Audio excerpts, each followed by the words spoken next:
Was wondering if we could get an officer right away over here to do a drive-by. It's this 911 call by a Safeway employee that sparked a response now in question. A black young male with a white hoodie. The customer that witnessed it and saw it said that this gentleman has a gun. Denver police did not release the emergency call to Denver 7. It was provided by Naphtali Israel's attorney.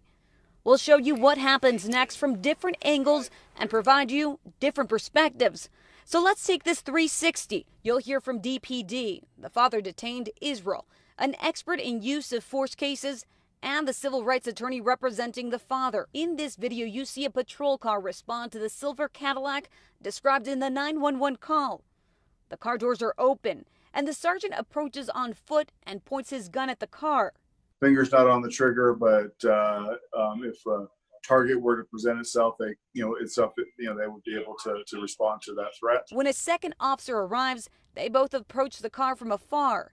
A 14-year-old, 7-year-old, and 2-year-old are inside the car. Minutes later, the father approaches police. So we got a call that you have a gun. Police detain Israel and pat him down. He's got something in his pocket. They didn't find a gun on him, but admit they didn't search his car. Pat me down. I don't have any weapons. It's protocol to, especially when you're dealing with a weapons call, to safely secure that person while you conduct that search. Fear.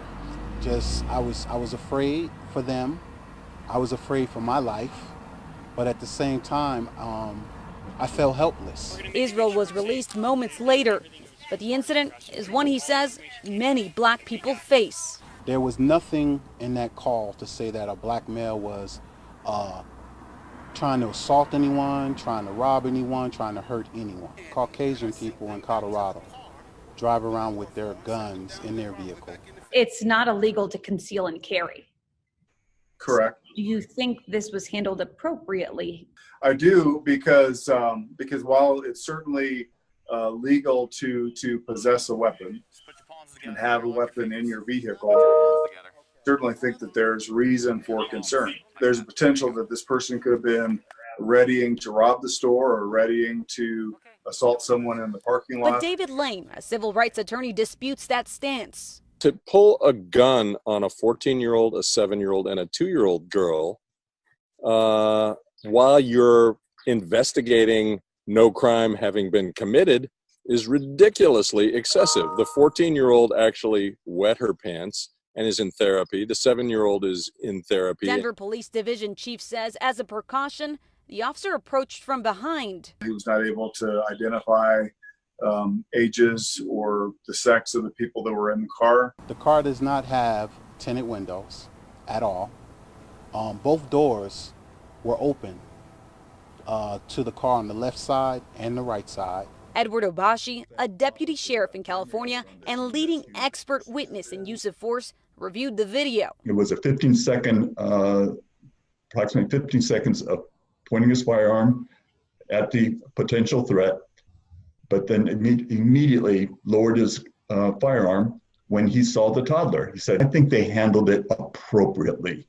They handled it with the circumstances that were present for them. I don't see any evidence of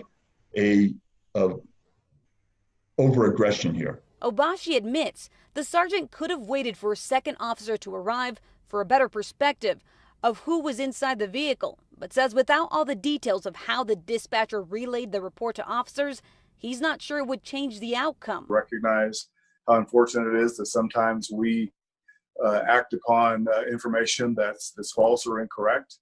But I think the officers did what they could to minimize the damage. Israel filed a complaint with the Denver Police Department. It's under investigation. They're also investigating why the sergeant's body camera wasn't rolling. Israel says he did his best to keep his cool and follow the orders of officers. I felt like they did a good job in their encounter with me. But adds his children were traumatized and felt he was discriminated against. We teach our officers not to use race as a determinant to make a stop or a contact, but certainly if that is part of the description. Can you tell me how many white people with concealed weapons permits go shopping at that Safeway every single day? And every one of them could pull that gun and rob the store or shoot it up or do whatever. Now, the Denver Police Department has reached out to Mr. Israel to set up a meeting to discuss how this situation was handled. His attorney tells me NAACP is helping arrange a meeting for June 18th. This incident happened back in May, but video was just released a few days ago. At this time, a lawsuit has not been filed. In the studio, Addie Guajardo, Denver 7.